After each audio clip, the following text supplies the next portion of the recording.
I am Heidi Benjaminsen, your host of Confidence Coaching, a podcast for mothers who want to like themselves and their teens.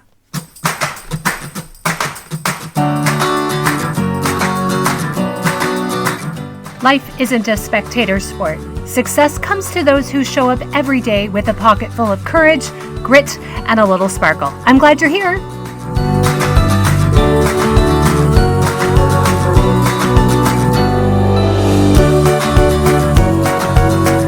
Hello. Welcome to episode 159, Taking Things Personally. I'm glad you're here. Y'all, the hot button has been turned on here in South Carolina, and I love it. Thank you to everyone who rates and reviews this podcast on iTunes or wherever you listen. I'm going to read reviews every so often. My goal is 100 5-star ratings by my birthday in September. It helps other women who want to be calm, anchored, and confident find free resources. I want to jump into today's topic because the model of staying in our lane, which is separate from someone else's lane, and the channel of influence between the two, helps us understand why we might take things too personally or get offended easily, and we see why others might do the same. And with this awareness, we see how we can show up more confident and attract more confident people into our lives. Because when we take things personally, we repel other people. Taking things personally is a defensive emotional maneuver.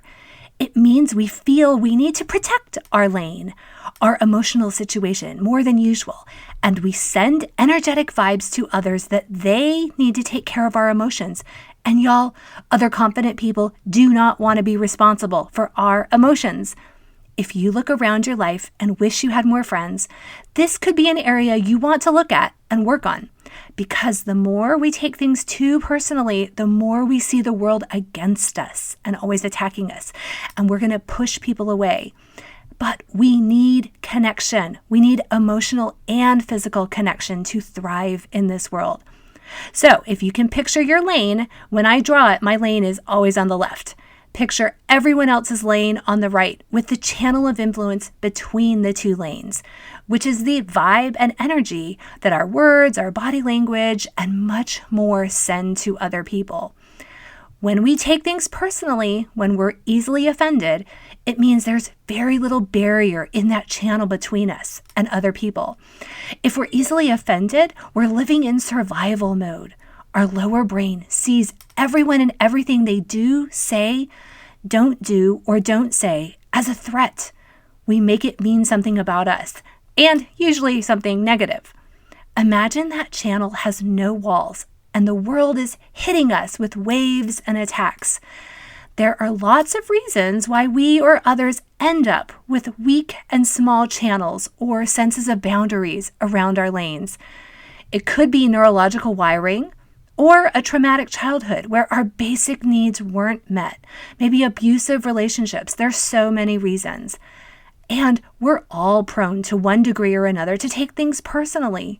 We want that ability, so we do repel dangerous and hurtful people from our lives. So the fact that we do get offended isn't necessarily a bad thing. It's only bad when it's excessive and creates a life, relationships that we don't like pushing away the people that we do want in our lives, people that we would like to attract, not repel. A few weeks ago, I felt myself getting offended or feeling bad at my gym because I kept on going to the wrong station and I kept needing to be corrected. No one did it rudely, but my knee-jerk reflex was to feel bad and to be defensive. I caught myself quickly, and internally I said, hey, maybe I made a mistake. I don't think so. But regardless, I don't want to choose to be offended here. I want to come back here. I know being offended will incline me to not want to return, and that isn't the result I want. Since there was no intended offense, and I didn't want to be offended, I was able to quickly shift my emotions to get the end result I wanted. This all probably took maybe 60 seconds inside my body, but I was able to shift from taking something personal to confidently taking responsibility and not being offended, solely because I know what I want to attract and what I want to repel in my life. A healthy scenario of appropriately being offended is when someone is verbally abusive or maybe says microaggressive things to us, cutting us down. When we can step back and admit that there is intent to hurt, to coerce, we want to create boundaries where we are around this person as little as possible, if ever. The obvious variable in this situation is what is abusive? What is aggressive? Where is their intent to hurt?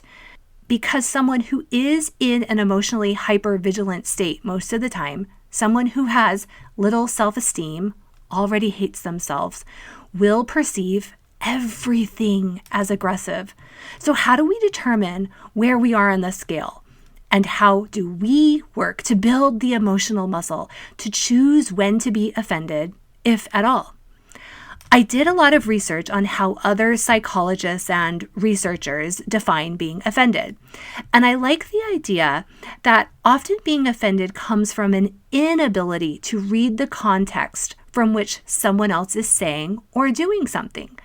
So in our model of stay in your lane, taking things too personally stems from the inability to separate our lane from someone else's lane and not being aware that everyone else has their own lens, their own trauma or history, and also not being aware of our own lenses and our own history that colors how we see the world, which determines what's driving our lane. Let's go through several steps of what to do when we feel ourselves being offended or taking things too personally, which, y'all, we can all do every day. First, stop. Feel the feeling and the emotion in your body. Emotion is energy in motion. Feel the energy and name it. Say to yourself, I'm being offended. I'm feeling hurt. I'm feeling defensive. I'm feeling like I want to hurt back or attack back. These will all feel like closed emotions. Our body and nervous system, they're closing in because on default, they want to protect our needs. So step one is feeling it, being aware of it. Regardless of how often this happens to you, never judge yourself for feeling this way. It simply means you're human, that you have different lenses through which you perceive others in their lane. We're all defensive about different areas of our life. So step one is being comfortable and aware of this possibly uncomfortable feeling. It's normal and your body is creating it. No one else is creating it. Others may influence it, but they don't create what is in your body, which is great, amazing news, because it means that we have control over how we experience and respond to others. The second step is to ask ourselves, do we agree with what's being said? Or maybe how someone else acted? If someone comments at dinner that the broccoli is cold, my first instinct might be to take it personally, that maybe there's something wrong with me and how I make dinner because the broccoli is cold. When in reality, I might agree with this kind, observant family member. Yes, the broccoli is cold. Period. Nothing else. It means nothing about me as a person or even my cooking skills or even how much I care about the people at the table. Simply, the broccoli is cold. When we stop and ask if we agree or not, we're putting up a boundary to move the comments back into the channel of influence, not in a defensive or attacking way, just in an awareness and reflective way. This gives us emotional control so we aren't overly defensive at other things the family might say at dinner, and we continue to be calm or kind towards everyone else. We're staying in control of our lane. I can't tell you how incredibly powerful a shift this can be in our lives, being fully aware of our lives, of our impact on others, and learning to accept and agree with who we are. Maybe messy, maybe imperfect. When my kids were young and I had less control over the state of the house, it was liberating to agree with my husband or anyone else who might say, this is a mess. Yeah, I can see how you or anyone else would think that. Agreeing calms our nervous system a second to get control and be anchored. One time a neighbor who we didn't know came by my house, this was many, many years ago, to tell me that one of my children and his friends had made huge bike tire skid marks in his driveway. Yeah, This guy turned out to be a tad of a jerk and an unfriendly neighbor. Yeah, maybe that's true. But the truth was, I had to agree. They had made these marks and we needed to apologize. It was emotionally mature to feel the discomfort and the need to take responsibility and not blame or attack back by thinking or dwelling on what an unfriendly neighbor he was. So pause and ask yourself, what part of what this person is saying is true? Is there a part I agree with? This is kind of small and silly, but I remember being a kid and someone was criticizing and saying something negative about the music we sang at church, how it was slow and boring. For some odd reason, I remember being defensive. I know it's silly. I wish I had had the awareness and the skill to just agree, because I did agree. I was taking their comments way too personally. I'm not sure why I responded that way. I'm not sure if that response was something that I had seen modeled. I have no idea. I think I was a teenager. It's always been this small, momentary situation where I wish I had just agreed, since I did, and stayed calmly happy and anchored. So I could go on with situations, big and small, where we can see and acknowledge the truth in what someone says, which gives us control in our lane. Now, I want to be clear, we don't always need to voice our agreement. We can if the situation is one like agreeing that the broccoli is cold. Sometimes agreeing in our mind allows us to first not take it personally and then say something back to the person, allowing them to reflect on their experience, not in an attacking way, more in curiosity. I used to put things away for my kids, and I remember one saying how irritated they were that they couldn't find something. I must have gotten a lot of sleep the night before and was very relaxed because I responded, I can totally see how irritating that would be. I hate it when that happens to me, when someone tries to be helpful and ends up causing me confusion. What can we do to make sure that that charging cord is put away where you want it to go? Now, doing this without sarcasm, mind you, allows both us and our kids to be in each of our lanes and take responsibility for our irritated emotions and also responsibility for our possessions. Our kids are allowed to be irritated. They don't say these things because they hate us or don't ever recognize all the work we do for them. One Christmas morning, one child was mildly disappointed that his gift hadn't arrived yet, and he was getting a picture of the soccer jersey. I could have taken it personally that it was my self-appointed responsibility to have gifts wrapped and delivered on time, which could have escalated to blame and more defensiveness and attacking on this holiday morning. Or the other option was allowing the disappointment to be normal and that we could all handle it. Okay, the next question to ask ourselves in each situation as we're getting control is this. Did this person mean what they said in the way that I'm taking it or the way I'm receiving it in my lane?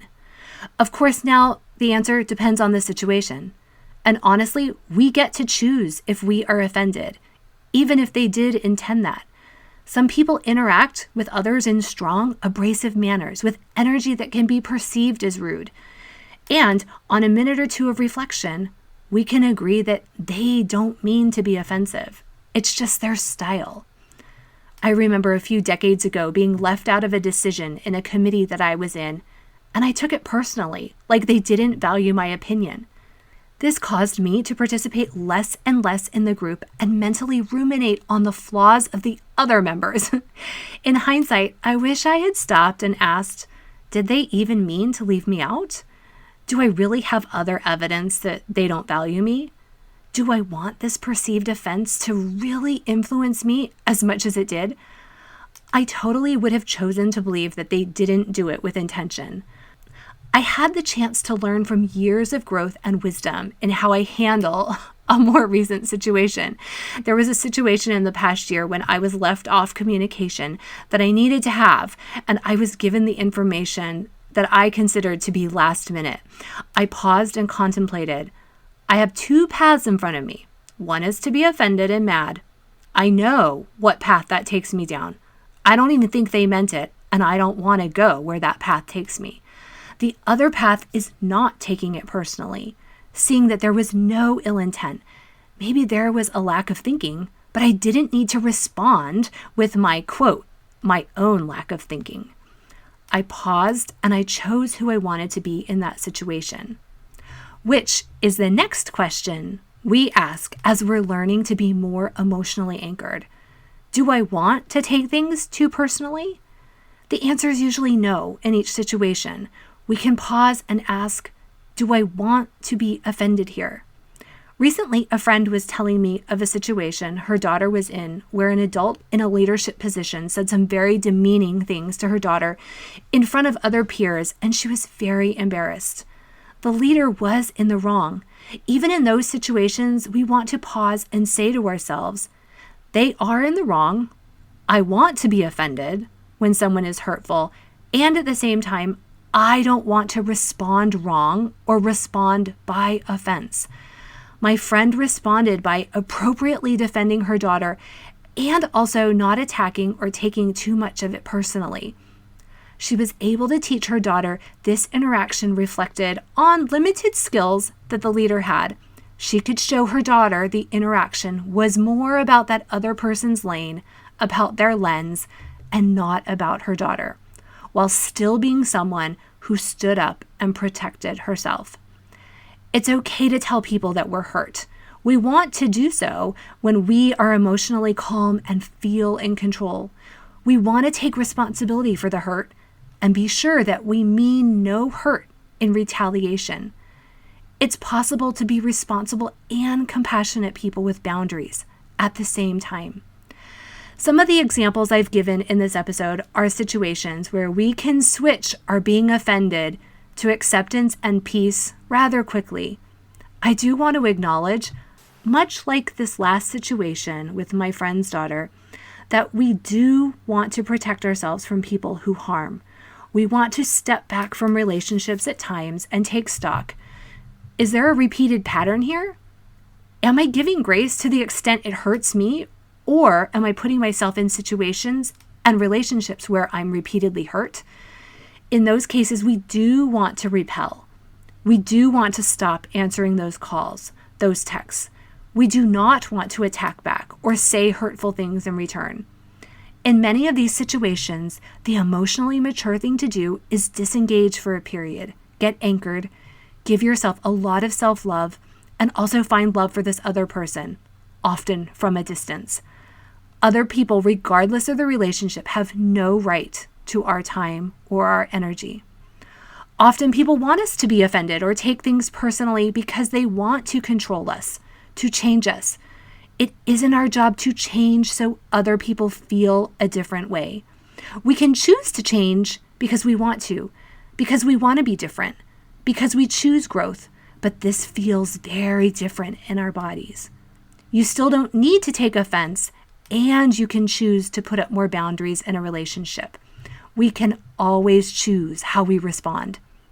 There's a difference between someone intentionally wanting to hurt us, which is the energy behind someone wanting us to be offended, and someone giving us feedback.